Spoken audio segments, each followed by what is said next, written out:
जी आगे बढ़ते हैं और काइनेटिक एनर्जी के कुछ सवाल करते हैं।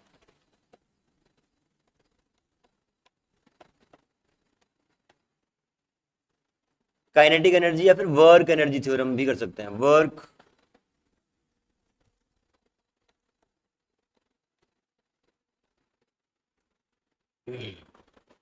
चलो एक सवाल करते हैं वर्क एनर्जी थ्योरम का पहले।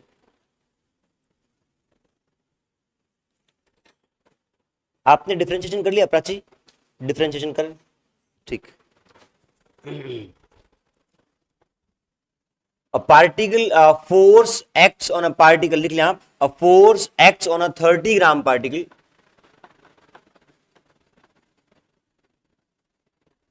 एक 30 ग्राम का पार्टिकल है, in such a way that the position of the particle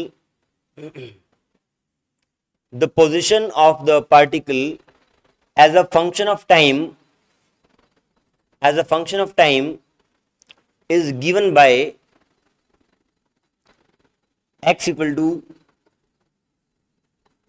3t minus 4t square plus t cube, where x is in, ये लिखने की जरूरत नहीं है। Work done during first 4 seconds is dash. Work done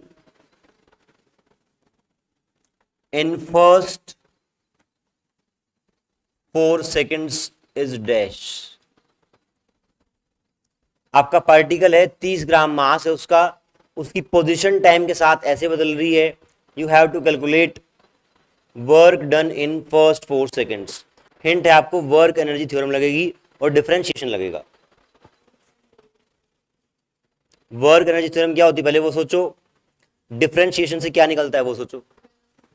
हाँ नहीं, पहले आप पूरा सोचो कि वहां पे क्या चाहिए होता है, इससे क्या निकलेगा।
हाँ जी देखें बेटा, देखें क्या निकालना है आपको। एक 30 ग्राम का पार्टिकल है जिसकी पोजीशन ऐसे बदल रही है, आपको निकालना है वर्क डन इन 4 seconds।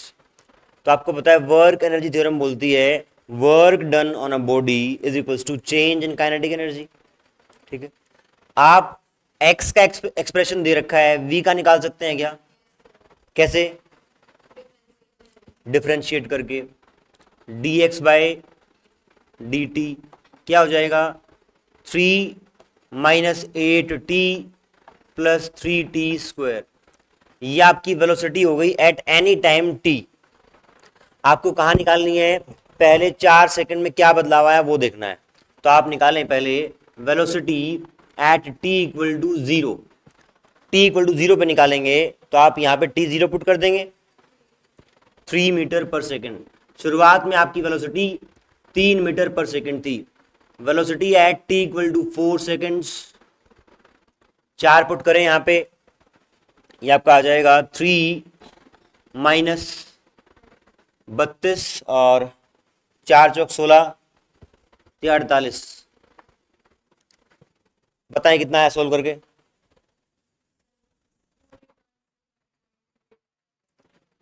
हाँ जी बेटा, वर्क डन 5.28, परफेक्ट। हाँ जी, कितना है ये, जल्दी बताएं कितना है ये। 19 मीटर पर second. Change in kinetic energy कैसे निकालेंगे, यहां तक समझ में आया गया। चेंज इन काइनेटिक एनर्जी कैसे निकालेंगे, यार कमाल करते हो ना, ये बात ना मुझे फिर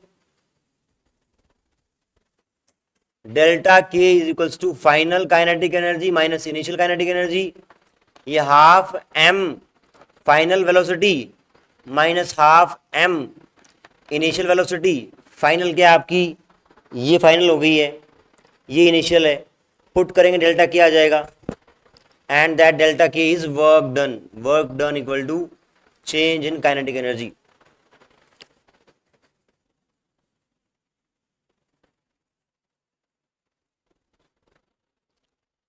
ये अपने आप में टाइप है सवाल का, जो किसी और मेथड से बहुत डिफिकल्ट होगा, हो सकता है किसी और मेथड से भी, बट उसमें यही लगेगा, तो आप स्टार मार्क कर लें, बहुत अच्छा सवाल है।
हाँ जी, हो गया,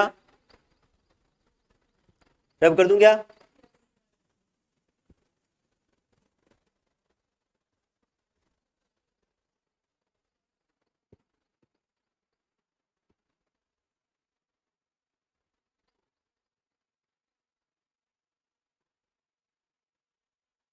हाँ जी, अगला सवाल लिखें।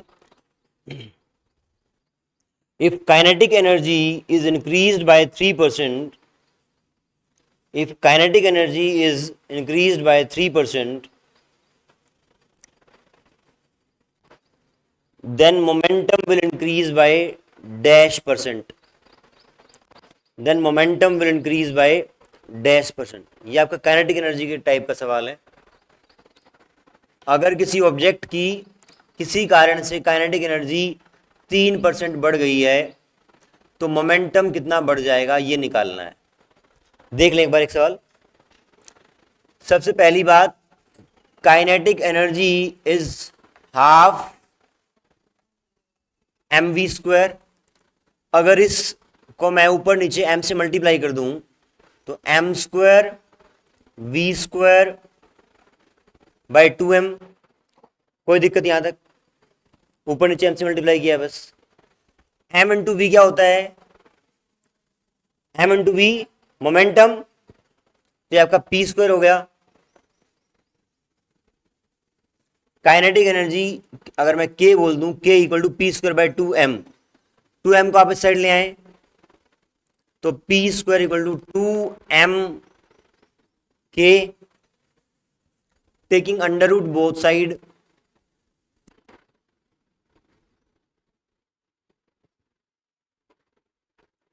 इंपॉर्टेंट रिलेशन है आपका P इक्वल टू √2m_k। अगर आपको किसी ऑब्जेक्ट की काइनेटिक एनर्जी पता है तो आप मोमेंटम निकाल सकते हैं इस फॉर्मूले से, ठीक है। ये भी इंपॉर्टेंट है, k इक्वल टू p²/2m, और ये वाला एक्सप्रेशन भी इंपॉर्टेंट है। अब आप यहां पे एक बार ट्राई करें, 1 मिनट, फिर मैं बताऊंगा आपको। ये बोला है काइनेटिक एनर्जी 3% बढ़ गई है, तो मोमेंटम कितना बढ़ गया होगा। यहाँ पे आपको काइनेटिक एनर्जी और मोमेंटम के बीच का रिलेशन पता है, एक बार ट्राई करें। हाँ जी, मास, हाँ मास को हम रहने दें, मास मैंने नहीं बताया क्या। हाँ, मास की रिक्वायरमेंट नहीं है, परसेंटेज में रिक्वायरमेंट नहीं है।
Answer is 1.5, 1.5%।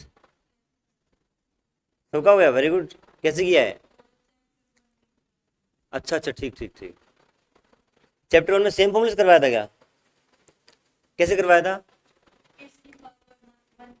अच्छा अच्छा, वैसे किया है, ठीक ठीक, बढ़िया, आपने दिमाग लगाया। देख ले भाई एक बार, अगर मोमेंटम आपका P है, काइनेटिक एनर्जी K है स्टार्टिंग में, फाइनली आप मान लें मोमेंटम P डैश और काइनेटिक एनर्जी K डैश हो गई,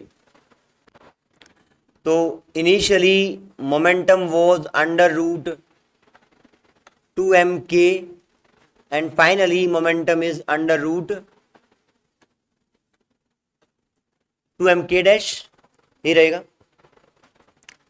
काइनेटिक एनर्जी जो K डैश है, इट इज इक्वल्स टू, आप बोल सकते हैं कि K प्लस 3% ऑफ K। ये क्या है आपका K, ये क्या है 3% ऑफ K, मतलब 3% बढ़ गई है। तो आप इसको अगर लिखना चाहें तो 1 प्लस 3/100 इंटू K ऐसा लिख सकते हैं, ठीक है। ध्यान देंगे, ये इंपॉर्टेंट तरीका है, ये भी आप इसको भी याद रखेंगे। अब आप K डैश को कहां पुट कर देंगे? यहां। P डैश निकालने के लिए आपने K डैश वहां पुट किया, और ये आ गया आपका 2m k dash. K dash is 1 plus 3/100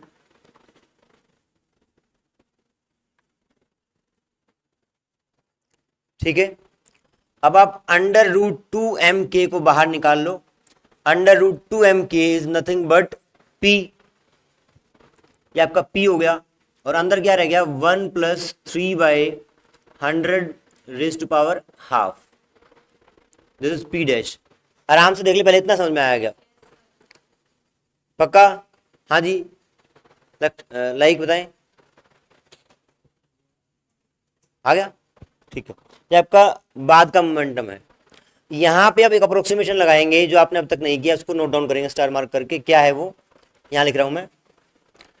late से कोई एक्सप्रेशन है 1 plus x raise to power n, कोई एक्सप्रेशन है 1 plus x raise to power n, और वहां पे जो x है वो 1 से बहुत छोटा है,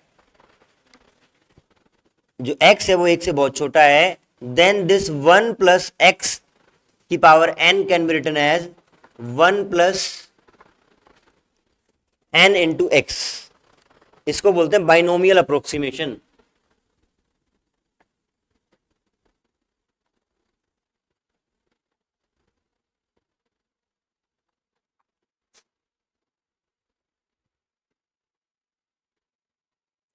one plus x raise to power n can be written as one plus n x. तो यहां पे देखें आप, वन से क्या ये बहुत छोटा है क्या? 0.03। 0.03 is very small as compare to one. ठीक, यहां पे आप इस पावर को उठा के यहां ला सकते हैं, इस पावर को उठा के यहां ला सकते हैं, तो it will be p into one plus half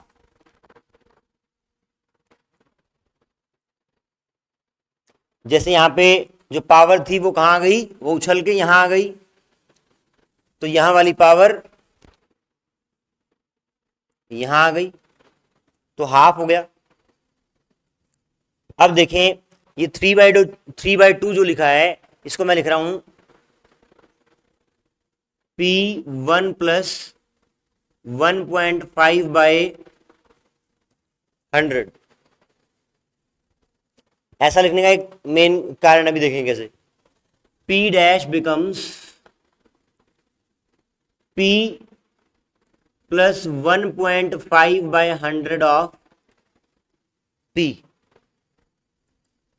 क्या आप बोल सकते हैं कि P में 1.5% इंक्रीज हो गया? जैसे आपने यहां पे बोला था कि अगर 3% बढ़ा है तो K प्लस 3/100 ऑफ K, यहां पे P dash equal to P plus 1.5/100 by into P, तो ये आपका 1.5% बढ़ गया है, 1.5% इंक्रीज इन मोमेंटम। लिख लें आप।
राशि लिख लिया?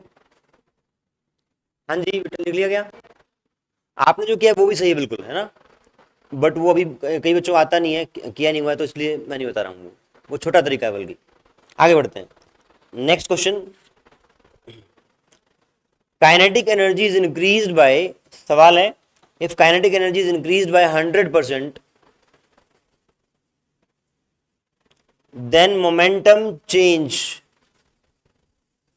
in percentage will be dash, momentum change in percentage will be dash।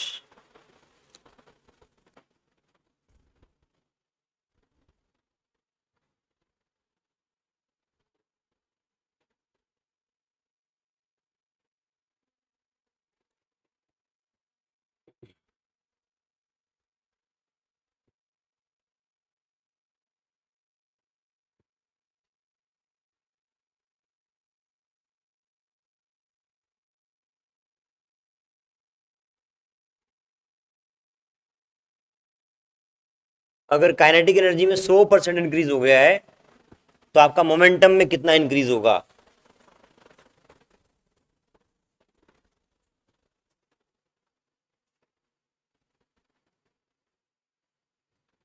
Binomial approximation अगर कहीं पे लगाएंगे तो ध्यान रखना x बहुत छोटा होना चाहिए एज कंपेयर टू 1। अगर छोटा नहीं है तो नहीं लगेगा।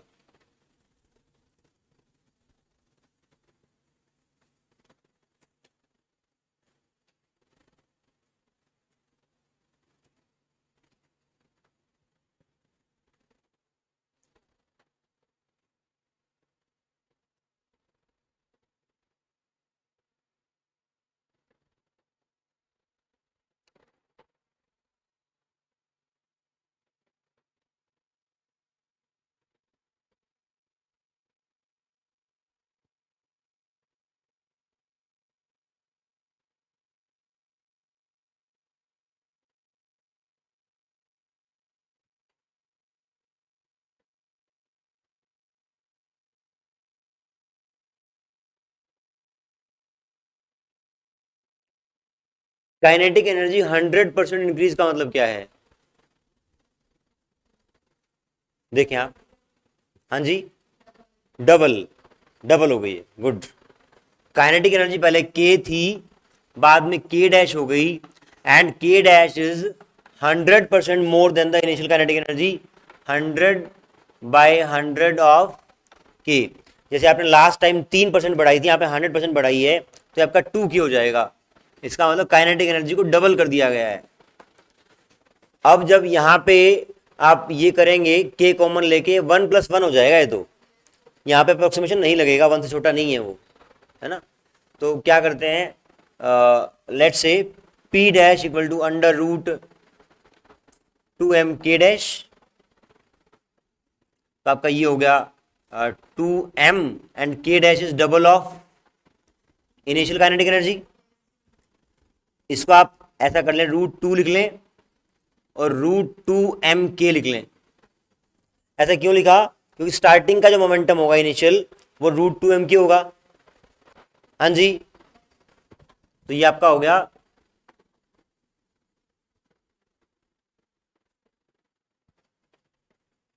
ठीक बात है। √2 की वैल्यू होती है 1.41, P dash equal to 1.41p। इसको आप लिख सकते हो 1+41/100 लिख सकते हैं यहाँ। अगर लिख सकते हैं तो ये आपका p+41/100 हो गया। p dash has increased by 41%।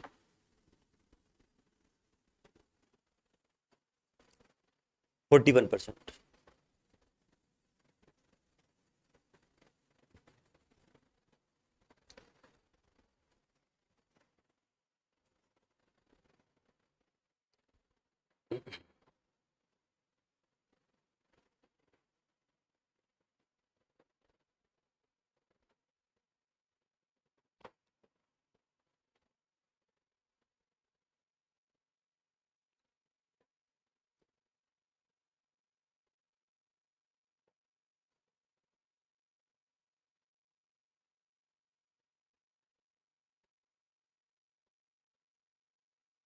रविश समझ में आया, good. Next topic is very very very important, potential energy. बिल्कुल एकदम अलर्ट होकर सुनेंगे, क्योंकि ये टॉपिक आपका बार बार काम आएगा, 11th में भी और 12th में भी, है ना। पोटेंशियल एनर्जी लिख लिया ये।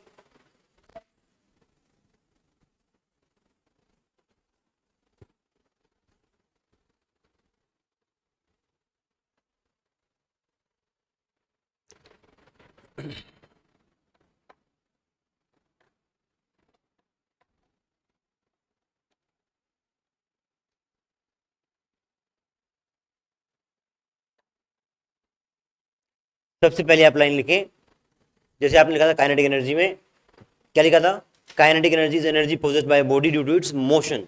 यहां पे आप लिखें potential energy is defined as energy possessed by a body, energy possessed by a body due to its position, due to its position.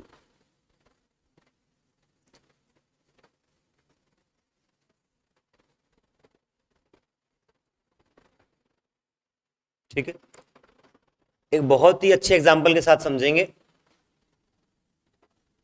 ये आपका एक तीर कमान है,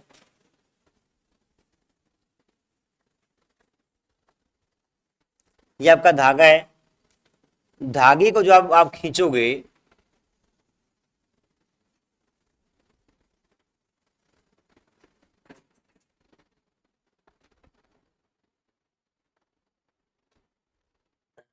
तो आप ये बताएं, जब आप तीर कमान को पीछे खींच रहे होगे तो धागा उस तीर कमान पे फोर्स किस साइड लगा रहा होगा? इस साइड। आप खुद सोचो ना, आप उसको पकड़ के ऐसे लेके आ रहे हो तो धागा तो उसको ऐसे पुल कर रहा होगा, आप उसको काउंटर करके पीछे लेके आ रहे हो। इसका मतलब जो धागे का फोर्स है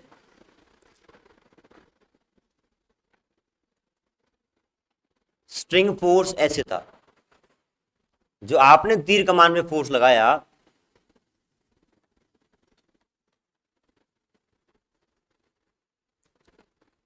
एक्सटर्नल फोर्स ऐसे था। ठीक है, आप मतलब किसी फोर्स के अगेंस्ट आप फोर्स लगा रहे हो, और जब आप फोर्स लगा रहे हो तो आप ये बताओ, अगर धागा आप यहां तक ले आए और फिर छोड़ा आपने तो क्या करेगा वो तीर? तीर आगे भागेगा, मतलब उसके अंदर काइनेटिक एनर्जी आ जाएगी। ठीक बात है। अब यदि इसी तीर कमान को मैं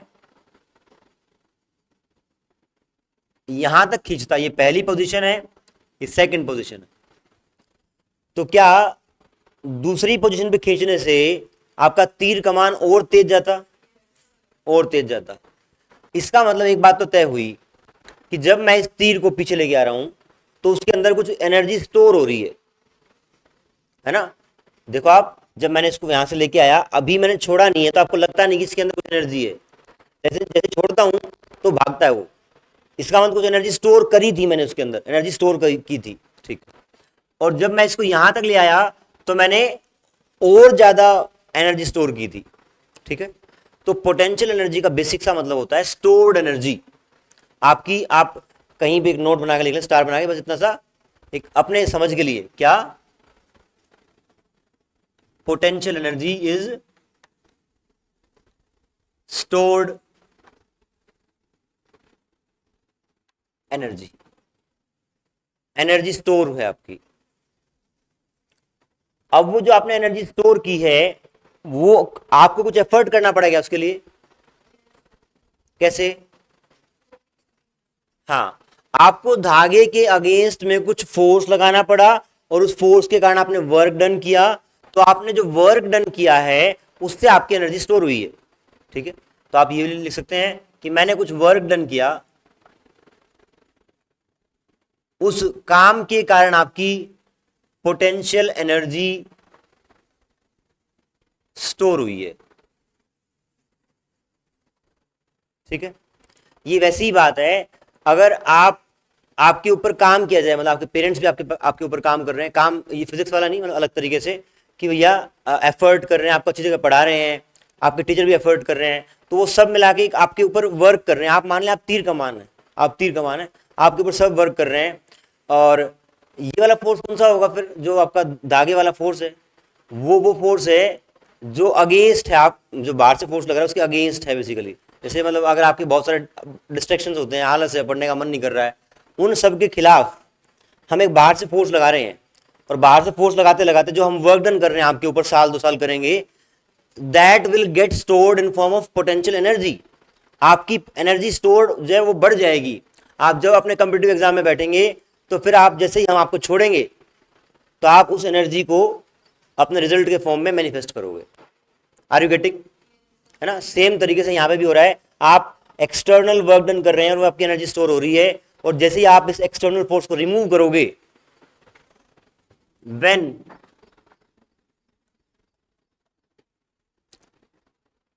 external force is removed,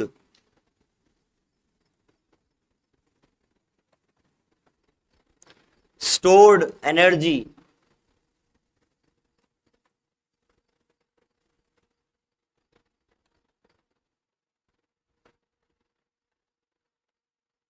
manifest in form of kinetic energy. वो काइनेटिक एनर्जी के फॉर्म में आपको दिखेगी, जो एनर्जी स्टोर हुई थी। अब सबसे पहला पॉइंट आपने जो लिखा कि energy possessed by a body due to its position, वो बात भी वैलिड होती है। कैसे? जब आपका पार्टिकल यहां था तो एनर्जी स्टोर कुछ हुई, जब यहां था तो एनर्जी स्टोर ज्यादा हुई।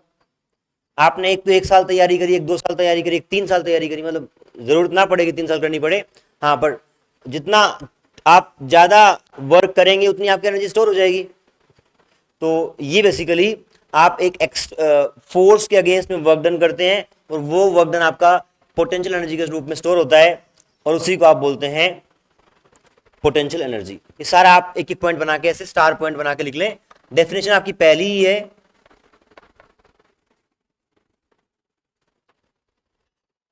ठीक।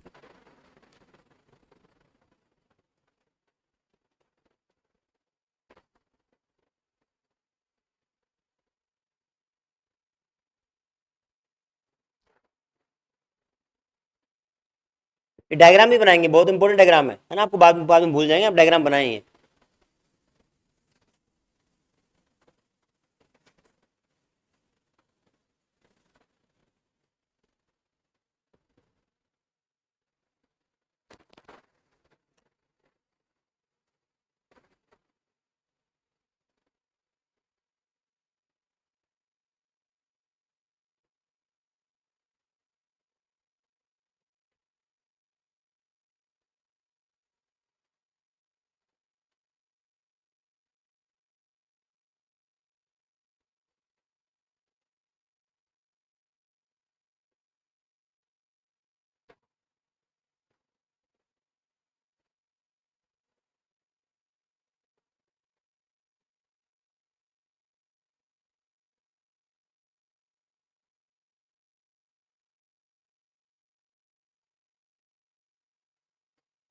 ठीक है, अगर आप इसको मैथमेटिकल एक्सप्रेशन, जो हमने बात अभी बोली है सारी, अगर उसको आप एक मैथमेटिकल एक्सप्रेशन में लिखना चाहें तो वो क्या होगा?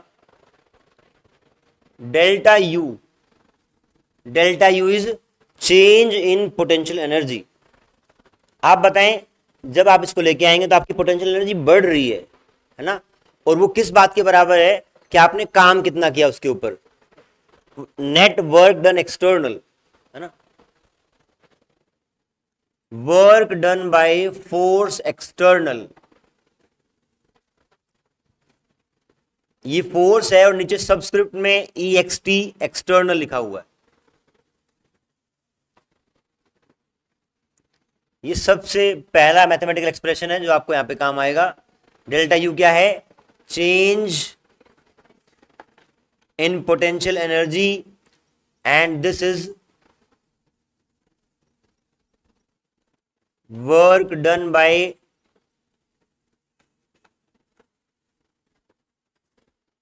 external force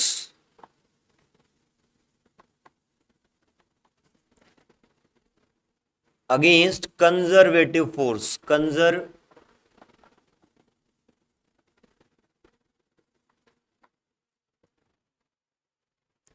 कंजर्वेटिव फोर्स क्या होती है इसको डिस्कस करेंगे हम।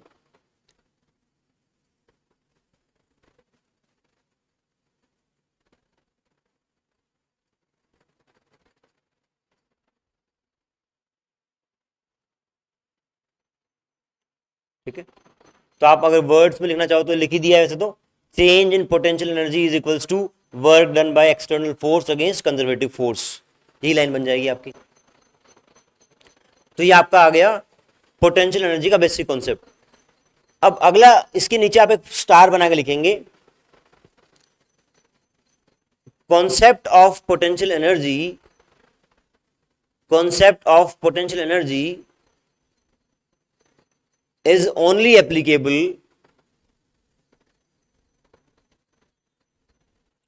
in case of conservative force. In case of conservative force, conservative force के केस में ही आपका पोटेंशियल एनर्जी का कॉन्सेप्ट एप्लीकेबल होता है, वैलिड होता है।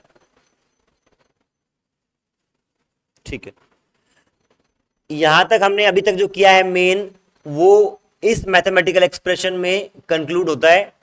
फिर हमने बोला कि भैया ये जो डेल्टा यू है, पोटेंशियल एनर्जी का कॉन्सेप्ट है, ये कंजर्वेटिव फोर्स के केस में एग्जिस्ट करता है। तो अब हम डिटेल में पढ़ रहे हैं थोड़ा सा कंजर्वेटिव फोर्स क्या होता है ना। सीक्वेंस आप समझ रहे हैं, आगे बढ़ते हैं। जो ये आज करवा रहा हूं, ये डेफिनेटली आपको घर पे जाके इसकी वीडियो देखनी है और डाउट आए तो कल लेने हैं, क्योंकि ये आपका बार बार आएगा, बार बार परेशान करेगा।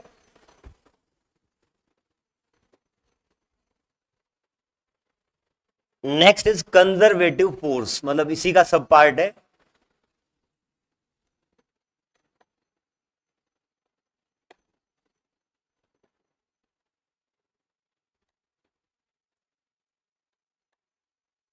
लिखिए आप definition.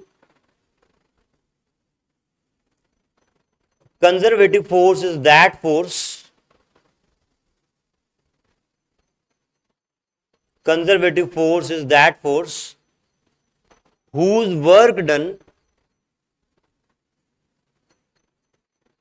is path independent, whose work done is path independent। और लगा के ऐसे बड़ा सा और लिख लें, और whose path whose work done, और के बाद whose work done is zero in a closed path।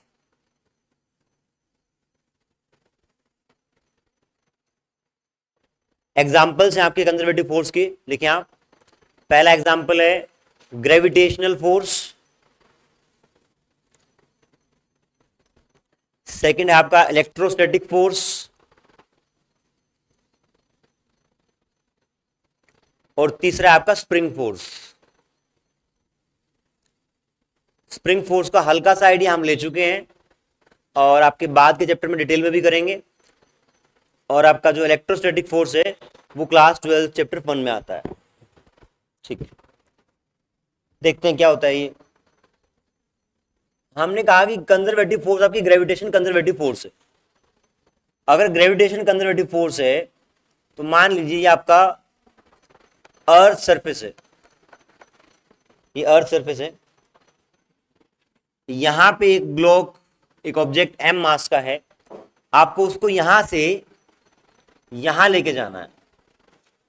यहां से यहां लेके जाना है तो आप बहुत सारे तरीकों से ले जा सकते हैं। ठीक है, बहुत सारे तरीके हो सकते हैं। अब आपको देखना है, देखो कंजर्वेटिव फोर्स की हमने क्या डेफिनेशन लिखी, ऐसा फोर्स जिसका जो वर्क डन है वो पाथ इंडिपेंडेंट होता हो। इस बात का मतलब ये है कि अगर आपकी इनिशियल और फाइनल पोजीशन, इनिशियल पोजीशन और फाइनल पोजीशन अगर सेम है तो work done by that conservative force will be same, है ना। आप वहां पे कहीं पे एक स्टार बना के और लिख सकते हैं क्या, work done by conservative force depends upon initial and final position only, initial and final position only.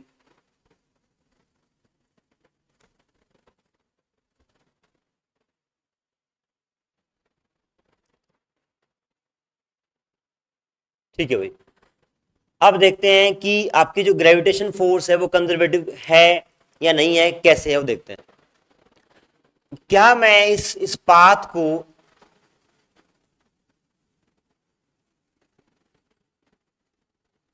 ऐसे ब्रेक कर सकता हूं। जनरली आप किसी फोटो को जूम करेंगे तो आपका ऐसे जिगजैग पाथ आता है, तो मैंने इस पाथ को थोड़ा ऐसे बना लिया, ऐसे इसको बना लिया।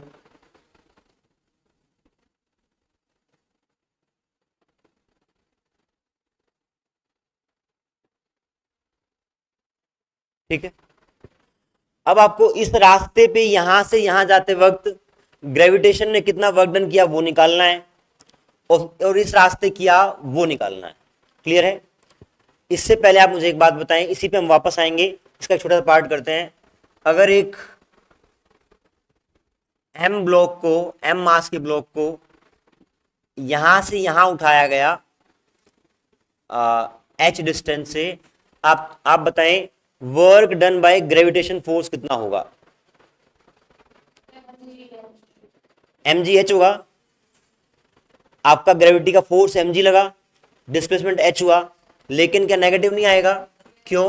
क्योंकि आपका फोर्स ऐसे लगा है और डिस्प्लेसमेंट ऊपर हुआ है, कोस 180 है तो माइनस आएगा।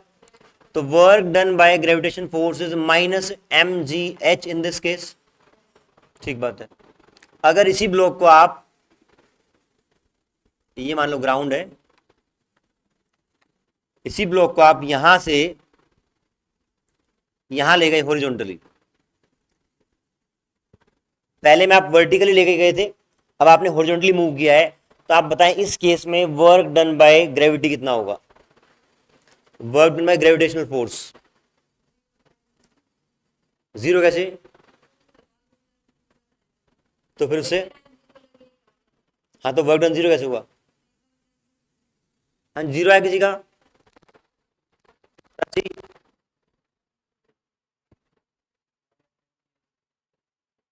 फोर्स कैसे लगेगा?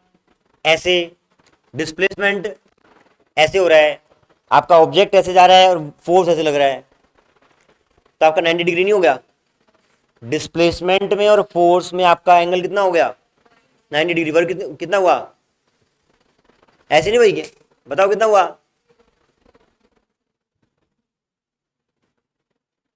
अरे work done is F dot S, F S cos 90 degree. Cos 90 is zero. जब भी आपका फोर्स परपेंडिकुलर लगेगा वर्क डन फोर्स के, तो आपका वर्क डन कितना होगा? जीरो होगा। तो यहां पे वर्क डन आपका जीरो हुआ। टाइम हो गया क्या? कितना हो गया? 50। बस खत्म करता है इसको। ये आपका हो गया जीरो वर्क डन। यहां पे आपका माइनस mgh हुआ था। जो ये आपने, अब देखो यहां से यहां जाएंगे तो वर्क डन कितना होगा? जीरो। जब आप हॉरिजॉन्टल चलेंगे तो आपका work done bye gravitation force है जीरो।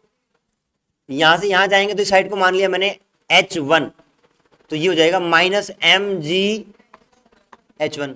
फिर आपका जीरो, फिर आपका माइनस mg, ऐसे ही करते करते सब में माइनस mg कॉमन आएगा, और ये पूरी हाइट यदि h है तो net work done will be minus mgh। हाँ जी, सिमिलरली यहां भी देखें, वर्क डन यहां से यहां जीरो, यहां से यहां माइनस mgh1 डैश, मतलब जो भी h1 है वो, ऐसे करते करते यहां पे सब में माइनस mg कॉमन आएगा, तो net work done from here to here will be minus. तो जो वर्क डन था आपके ग्रेविटेशन फोर्स का, वो पाथ पे डिपेंड नहीं किया। आप इस रास्ते गए तब भी माइनस mgh हुआ, इस रास्ते गए तब भी माइनस mgh हुआ। It is path independent. ठीक है। और सेकंड जो पॉइंट लिखवाया था कि work done bye gravitation force across a closed loop, उस बात का मतलब ये है कि जब आप यहां से यहां जाएंगे और वापस यहां से यहां आएंगे, ऊपर जाते वक्त माइनस mgh करेंगे, नीचे आते वक्त mgh करेंगे, टोटल वर्क डन जीरो हो जाएगा। ठीक है, तो ये आप इतना ही नोट करें, आगे कल करते हैं, रिवाइज करके आना है दोबारा से। Thank you.